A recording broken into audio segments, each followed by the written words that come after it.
Assalamualaikum warahmatullahi wabarakatuh.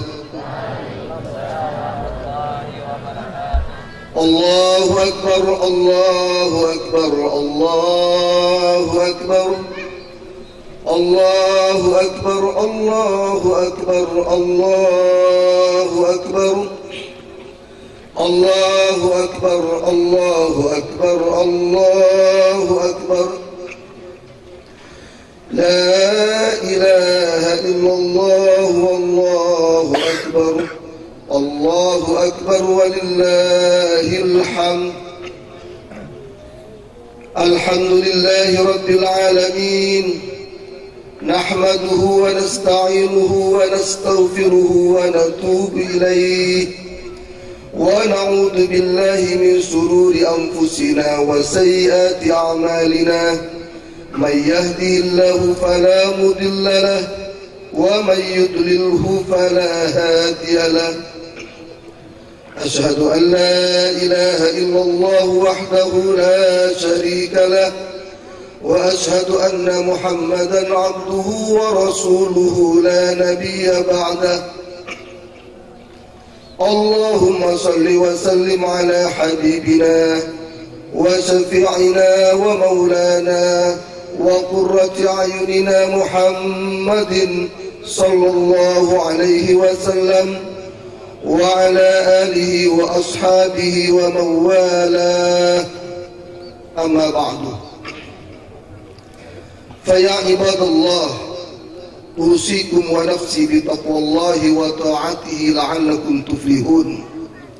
قال الله تعالى في القرآن الكريم وهو أصدق القائلين أعوذ بالله من الشيطان الرجيم يا أيها الذين آمنوا اتقوا الله حق تقاته ولا تموتن إلا وأنتم مسلمون.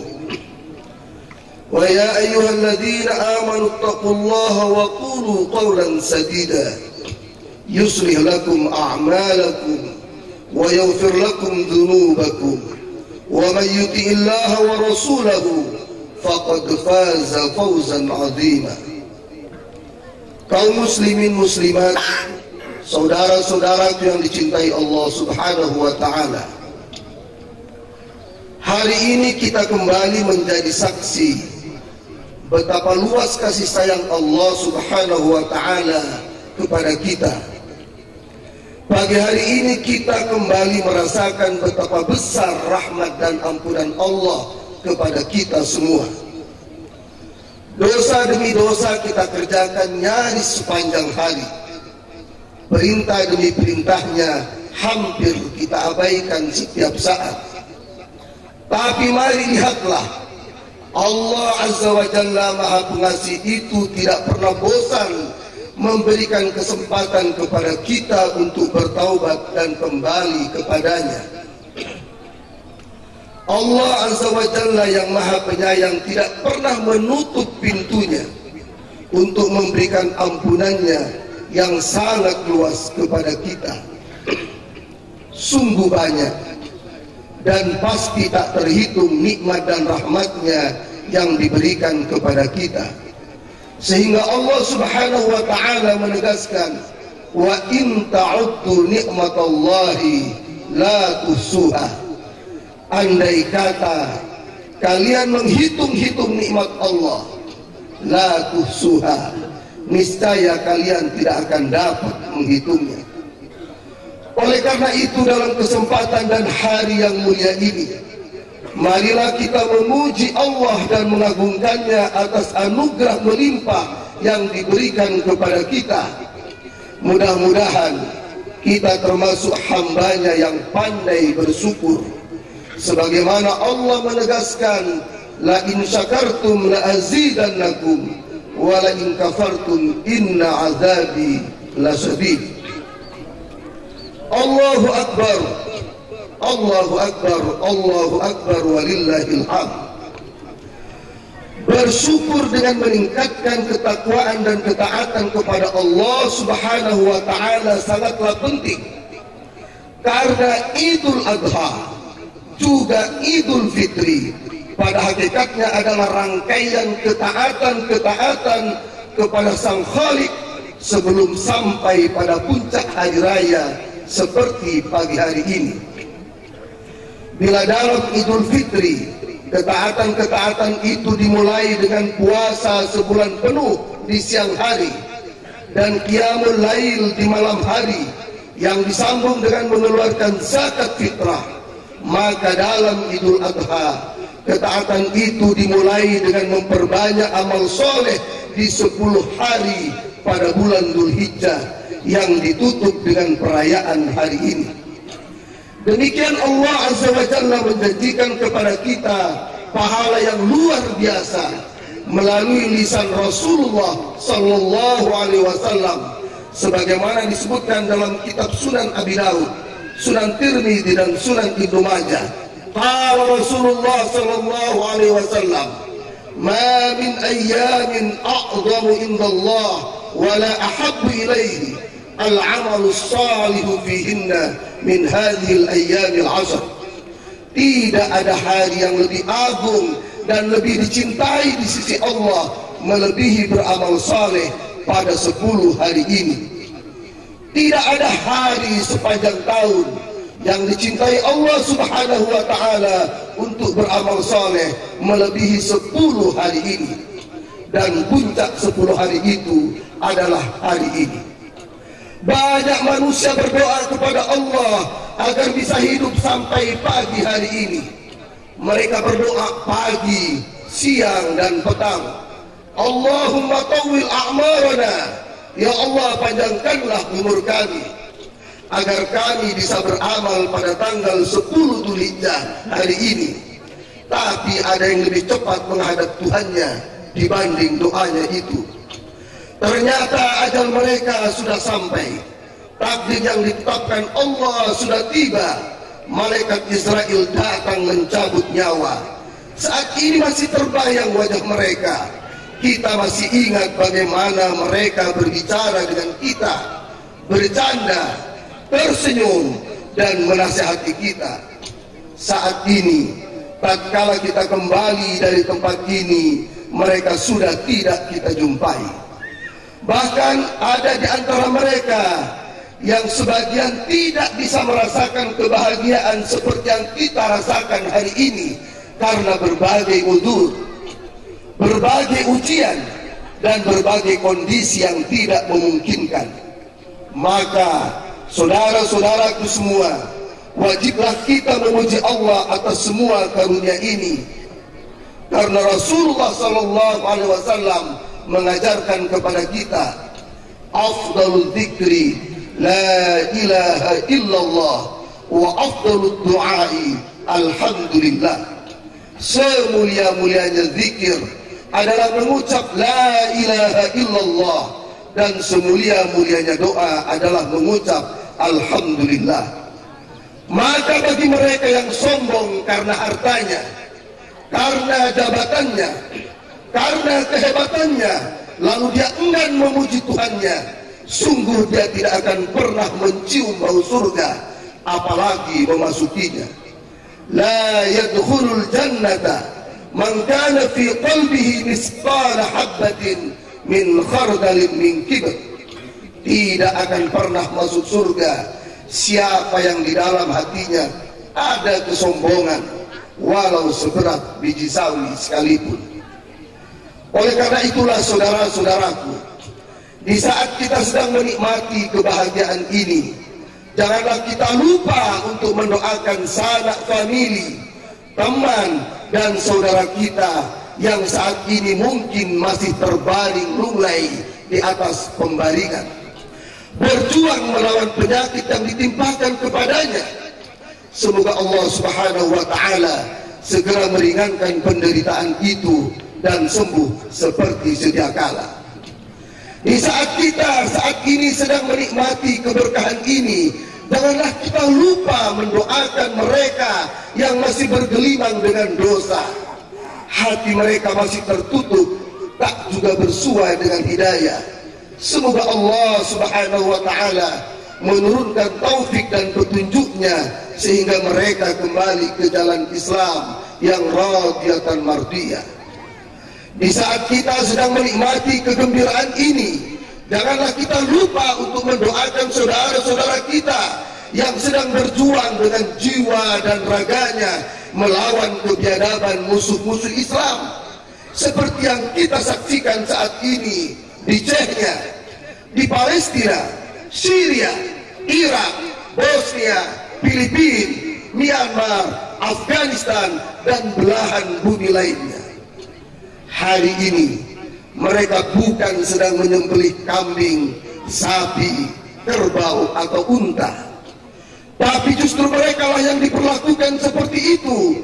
Mari kita doakan mereka, semoga Allah menghancurkan musuh-musuh Islam, mencabik kekuatan mereka, dan mengembalikan Islam ke atas pangkuan para mujahidin itu. Allahumma a'izzal Islam wal muslimin, wa ahlikil kafarata wal mubtadi'ata wal musyrikin, wa a'li kalimataka ila yaumiddin.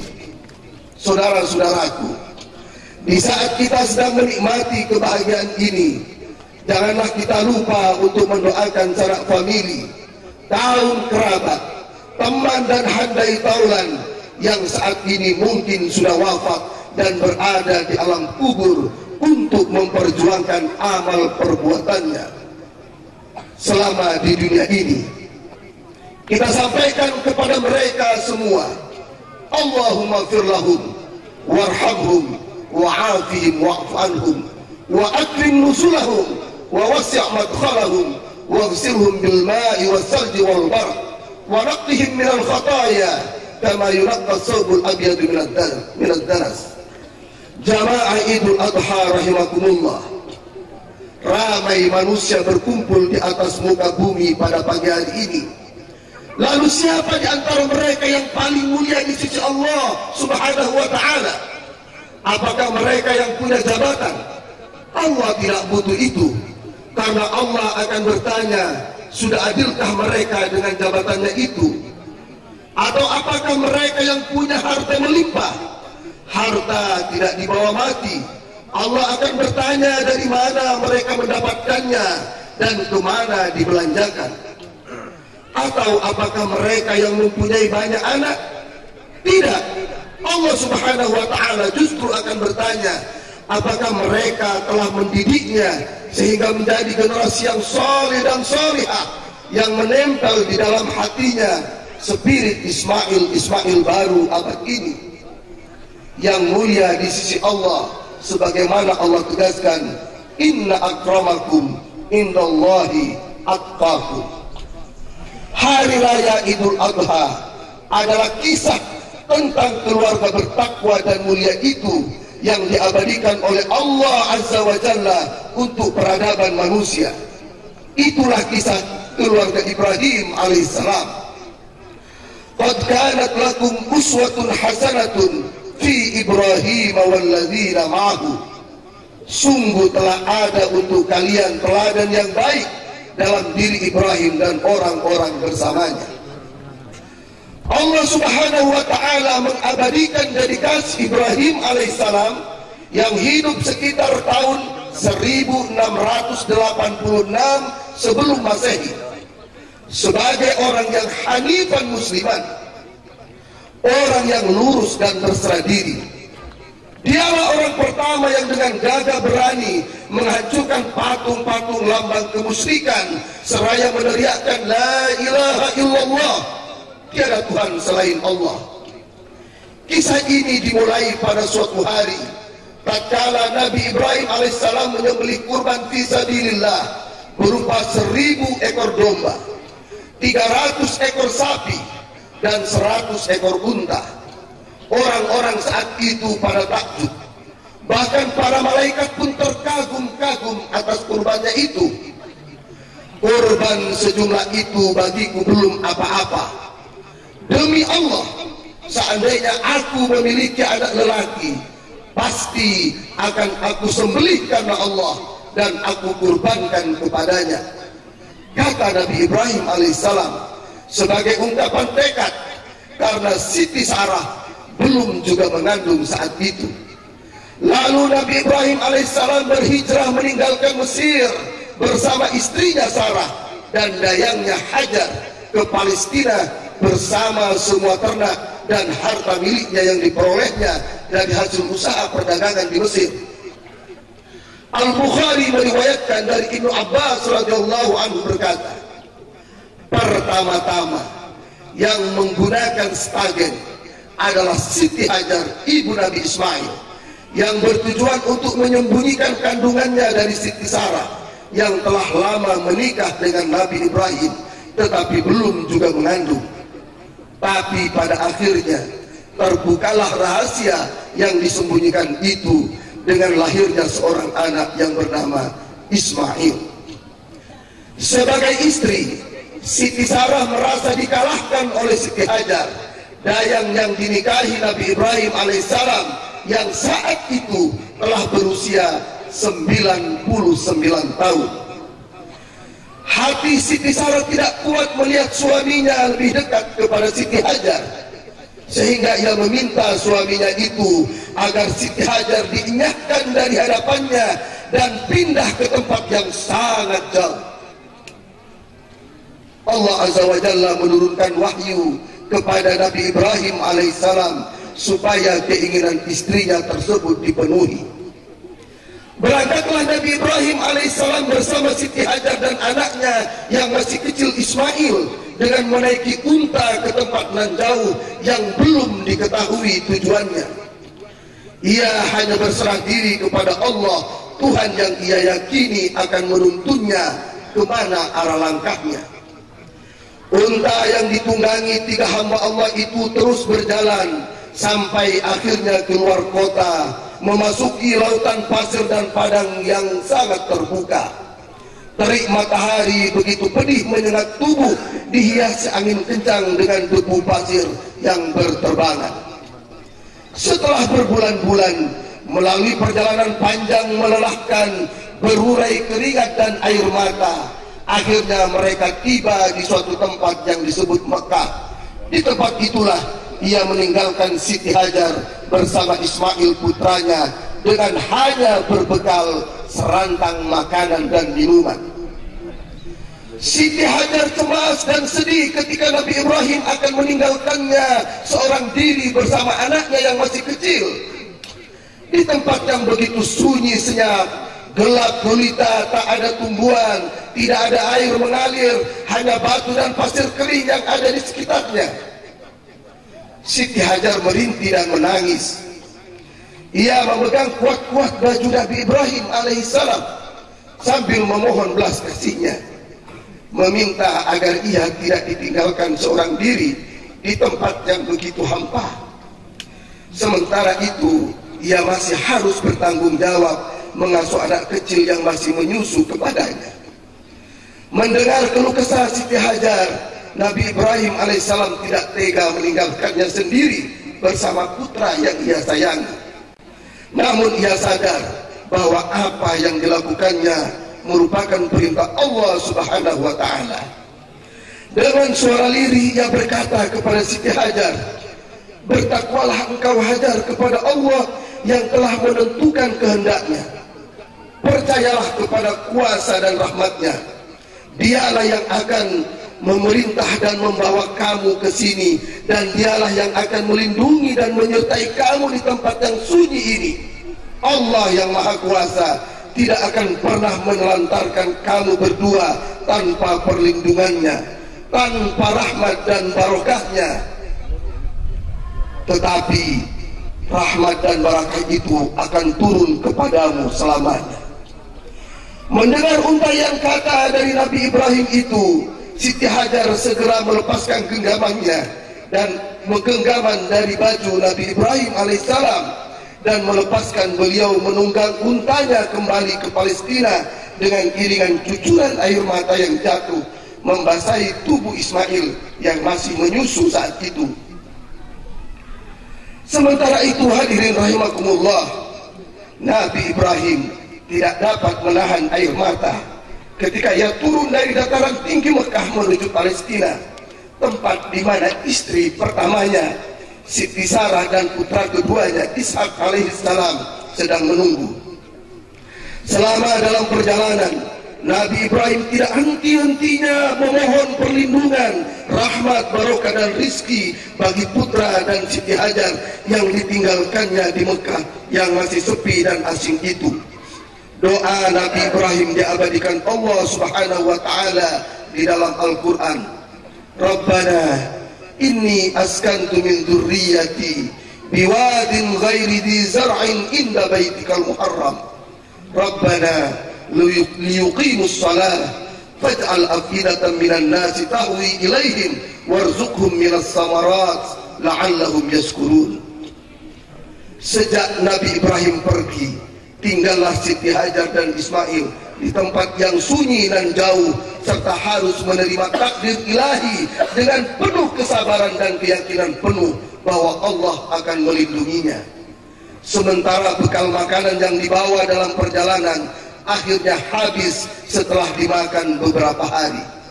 Maka dimulailah beratnya beban hidup yang harus ditanggungnya sendiri tanpa bantuan suaminya. Ditambah lagi ia masih punya tanggung jawab menyusui Ismail, sedangkan air susunya semakin lama semakin mengering karena kekurangan makanan. Sehingga Ismail tak henti-hentinya menangis karena tidak bisa meminum air susu dari ibunya. Siti Hajar menjadi bingung, panik dan cemas mendengar anak yang disayanginya menangis menyayat hati. Siti Hajar menoleh ke kiri dan ke kanan, berlari ke sana kemari untuk mencari sesuap makan dan seteguk air yang bisa meringankan kelaparan dan meredakan tangis anaknya. Namun usahanya sia-sia. Siti Hajar pergi ke Bukit Sofa. Ia berharap bisa mendapatkan sesuatu yang bisa menolongnya, namun hanya batu dan pasir yang ditemuinya di sana. Dari Bukit Sofa ia melihat bayangan air mengalir dari atas Bukit Marwah. Maka kemudian ia berlari ke bukit itu, namun setelah sampai di sana yang dikira air ternyata hanya fata morgana. Demikianlah Siti Hajar berlari mondar-mandir sebanyak 7 kali antara Bukit Sofa dan Marwah, yang pada akhirnya ia terduduk lesu, termenung lunglai, kepalanya terasa pusing dan hampir saja ia putus asa. Diriwayatkan bahwa pada saat berada dalam keadaan yang tidak berdaya dan hampir putus asa, datanglah malaikat Jibril kepadanya seraya bertanya, "Siapakah sebenarnya engkau ini?" Siti Hajar menjawab, "Aku adalah hamba saya Ibrahim." Jibril bertanya lagi, "Kepada siapa engkau dititipkan di sini?" Siti Hajar menjawab, "Hanya kepada Allah." Lalu malaikat Jibril berkata, "Jika demikian, engkau telah dititipkan kepada Zat yang Maha Pemurah dan Maha Pengasih, yang akan melindungimu, mencukupkan keperluan hidupmu, dan tidak akan menyia-nyiakan kepercayaan ayah putramu kepadanya." Setelah percakapan itu, diajaklah Siti Hajar pergi ke suatu tempat di mana malaikat Jibril kemudian menginjakkan telapak kakinya kuat-kuat di atas tanah, dan atas izin Allah segeralah keluar dari bekas telapak kaki Jibril itu air yang begitu jernih. Dalam sekejap, air bekas injakan kaki Jibril alaihissalam tersebut melimpah kemana-mana. Kemudian malaikat Jibril berkata, "Zamzam," yang artinya berkumpullah, dan sampai sekarang air itu diberi nama Zamzam. Melihat air deras itu, Siti Hajar gembira dan lega. Segeralah ia membasahi wajahnya dan wajah serta bibir putranya dengan air keramat itu sehingga terlihat segar kembali. Berkat air ini, datanglah burung-burung mengelilingi daerah yang ada airnya tersebut. Burung-burung itu kemudian menarik perhatian sekelompok bangsa Arab dari suku Jurhum yang merantau dan sedang berkemah di sekitar Mekah. Mereka mengetahui dari pengalaman bahwa di mana ada terlihat burung di udara, maka di bawahnya juga terdapat sumber air. Sejak itulah suku Jurhum memindahkan perkemahannya ke tempat sekitar Zamzam. Kedatangan mereka disambut dengan gembira oleh Siti Hajar karena kehadirannya bisa menghilangkan kesunyian dan kesepian yang selama ini dirasakan. Siti Hajar bersyukur kepada Allah telah membuka hati orang-orang itu untuk datang meramaikan dan memecah kesunyian. Diriwayatkan bahwa setelah Nabi Ismail dewasa, dia menikah dengan gadis dari suku Jurhum ini. Allahu Akbar, Allahu Akbar, Allahu Akbar, walillahil hamd. Beberapa tahun kemudian, Nabi Ibrahim kembali lagi ke Mekah untuk mengunjungi Siti Hajar dan Ismail, putra yang sangat dirindukannya itu. Dan ketika Ismail menginjak usia kira-kira 7 tahun, ada yang berpendapat 13 tahun, pada malam ke-8 di bulan Dzulhijjah, Nabi Ibrahim bermimpi ada seruan, "Hai Ibrahim, penuhilah nadarmu atau janjimu itu." Pagi harinya beliau pun berpikir dan merenung apa arti mimpinya itu. Apakah berasal dari Allah Subhanahu wa Ta'ala atau bisikan setan? Dari sinilah kemudian tanggal 8 Dzulhijjah disebut sebagai hari Tarwiyah, artinya berpikir atau merenung. Pada malam ke-9 bulan Dzulhijjah, beliau bermimpi sama dengan sebelumnya. Pagi harinya beliau tahu dengan yakin mimpinya itu berasal dari Allah Subhanahu wa Ta'ala. Maka hari ke-9 Dzulhijjah disebut dengan hari Arafah, artinya mengetahui, dan bertepatan pula waktu itu beliau sedang berada di tanah Arafah. Malam berikutnya beliau mimpi lagi dengan mimpi yang serupa. Maka keesokan harinya beliau bertekad untuk melaksanakan nazarnya atau janjinya untuk menyembelih putranya. Karena itulah hari itu disebut dengan Yaumun Nahar, hari penyembelihan kurban. Dalam riwayat lain dijelaskan, ketika Nabi Ibrahim alaihissalam bermimpi pertama kalinya, beliau memilih 100 ekor domba gemuk untuk disembelih sebagai kurban. Tiba-tiba api datang menyantapnya. Beliau mengira bahwa perintah dalam mimpi itu sudah terpenuhi. Untuk mimpi kedua, beliau memilih 100 ekor unta gemuk untuk disembelih sebagai kurban. Tetapi lagi-lagi api datang menyantapnya dan beliau mengira perintah dalam mimpinya itu telah terpenuhi. Pada mimpi untuk ketiga kalinya, seolah-olah ada yang menyeru, "Sesungguhnya Allah Subhanahu wa Ta'ala memerintahkanmu ya Ibrahim agar menyembelih putramu Ismail." Beliau terbangun seketika ketika mendengar seruan ini, langsung memeluk Ismail dan menangis hingga datang waktu subuh. Untuk melaksanakan perintah Allah Subhanahu wa Ta'ala tersebut, beliau menemui istrinya Siti Hajar terlebih dahulu. Beliau berkata kepada Siti Hajar, "Dandanilah putramu dengan pakaian yang paling bagus, sebab dia akan kuajak untuk bertamu kepada Allah Subhanahu wa Ta'ala." Hajar pun segera mendandani Ismail dengan pakaian paling bagus serta meminyaki dan menyisir rambutnya. Kemudian beliau bersama putranya berangkat menuju lembah di daerah Mina dengan membawa seutas tali dan sebilah pedang. Saat itu para hadirin, iblis terkutuk luar biasa sibuknya dan belum pernah sesibuk itu. Ismail yang melihatnya segera mendekati ayahnya dan memeluknya. "Hai Ibrahim, tidakkah kau perhatikan anakmu yang tampan dan lucu itu?" seru iblis. "Benar, namun aku diperintahkan untuk menyembelihnya," jawab Nabi Ibrahim alaihissalam. Setelah gagal membujuk ayahnya, iblis datang menemui ibunya Siti Hajar. "Mengapa engkau hanya duduk-duduk tenang saja di sini, padahal suamimu membawa anakmu untuk disembelih?" goda iblis. "Kau jangan berdusta kepadaku. Mana mungkin seorang ayah tega membunuh anaknya?" jawab Siti Hajar. "Mengapa ia membawa tali dan sebilah pedang kalau bukan untuk menyembelih putranya?" rayu iblis lagi. "Untuk apa seorang ayah membunuh anaknya?" jawab Hajar balik bertanya. "Ia menyangka bahwa Allah memerintahkannya untuk itu, wahai Hajar."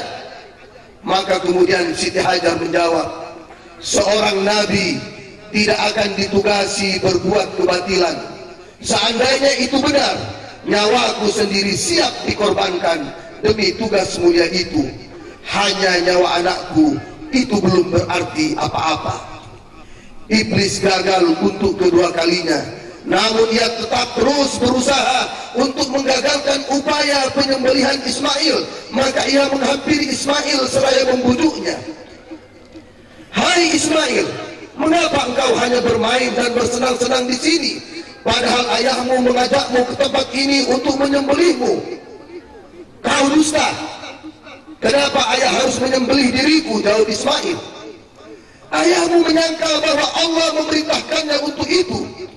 Kata iblis meyakinkan, demi perintah Allah, aku siap mendengar, patuh dan melaksanakan dengan sepenuh jiwa dan ragaku. Jawab Ismail mantap. Ketika iblis hendak menggodanya lagi, para hadirin, mendadak Ismail memungut sejumlah kerikil di tanah dan langsung melemparkannya ke arah iblis sehingga butalah mata kirinya. Maka kemudian iblis pergi jauh-jauh dengan tangan hampa. Dari sinilah kemudian dikenal ada kewajiban jumrah atau melempar kerikil. Hadirin rahimakumullah, sesampainya Nabi Ibrahim di Mina, barulah Nabi Ibrahim berterus terang berbicara kepada putranya. Qala ya bunayya inni ara fil manam anni adbahuka fanzur madza tara. Hai anakku, sesungguhnya aku melihat dalam mimpi aku menyembelihmu, maka fikirkanlah apa pendapatmu. Maka kemudian Ismail menjawab, ya abati fa'al ma tu'mar satajiduni insyaallah minas sabirin. Hai bapakku, kerjakanlah apa yang diperintahkan kepadamu, insya Allah kamu akan mendapatiku termasuk orang-orang yang sabar.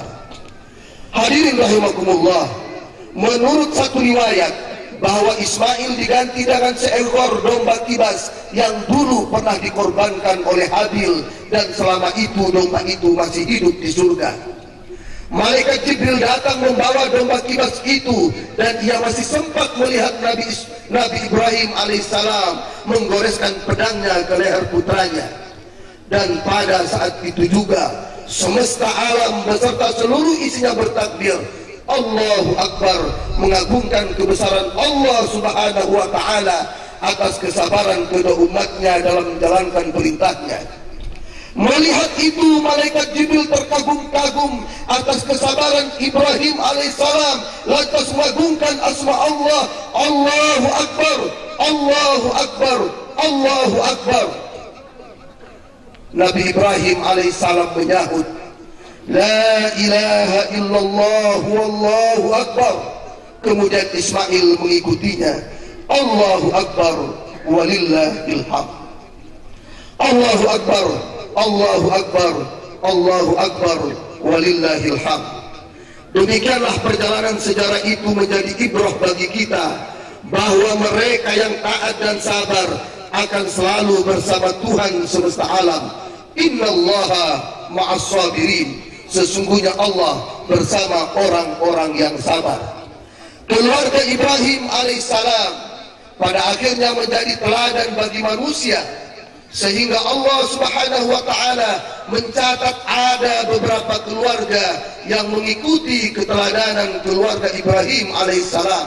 Allah Subhanahu wa ta'ala menegaskan, Inna Allah astafa Adam wa Nuha wa ala Ibrahim wa ala Imran ala alamin.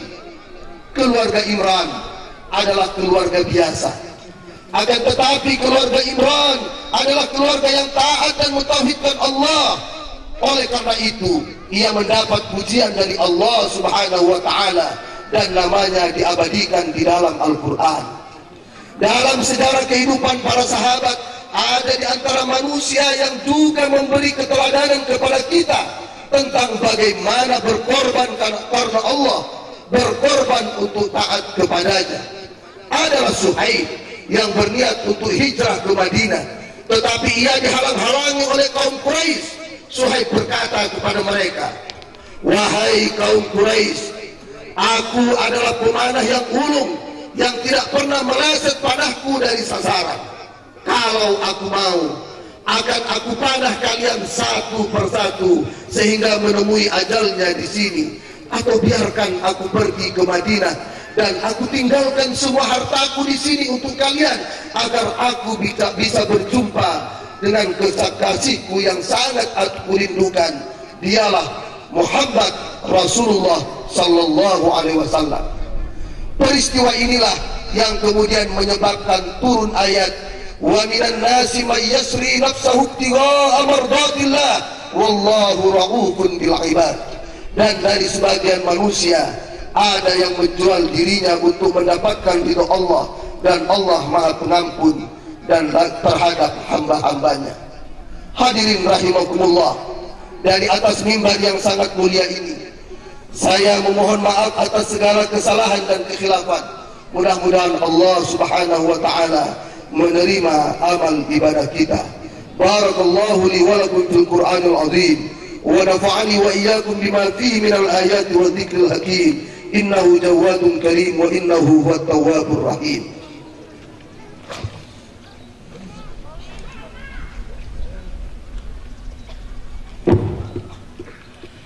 Allahu akbar, Allahu akbar, Allahu akbar, Allahu akbar, Allahu akbar, Allahu akbar, Allahu akbar, la ilaha illallah, wallahu akbar, Allahu akbar, walillahil hamd.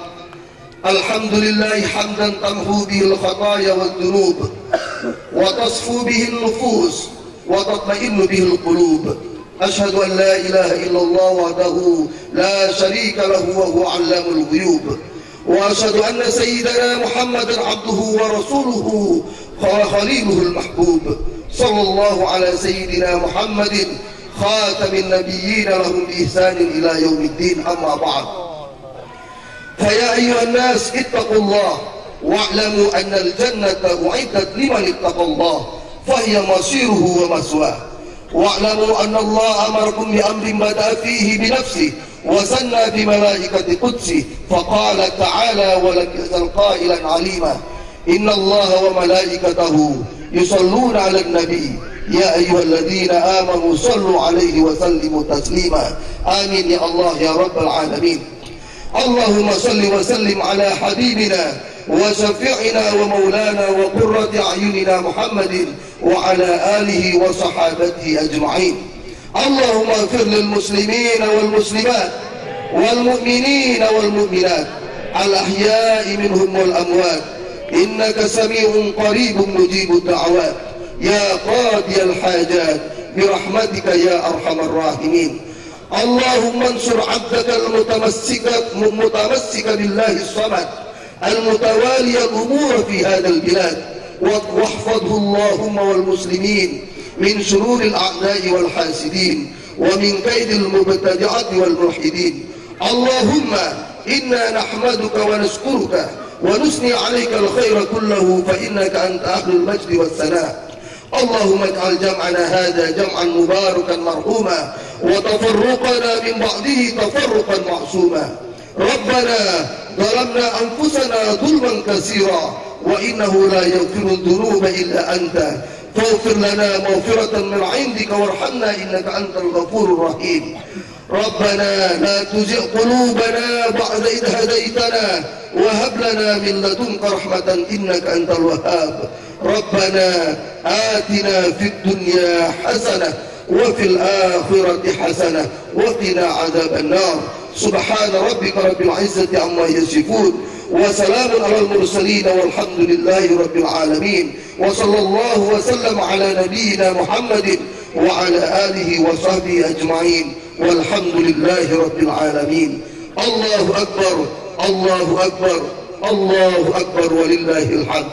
السلام عليكم ورحمة الله وبركاته.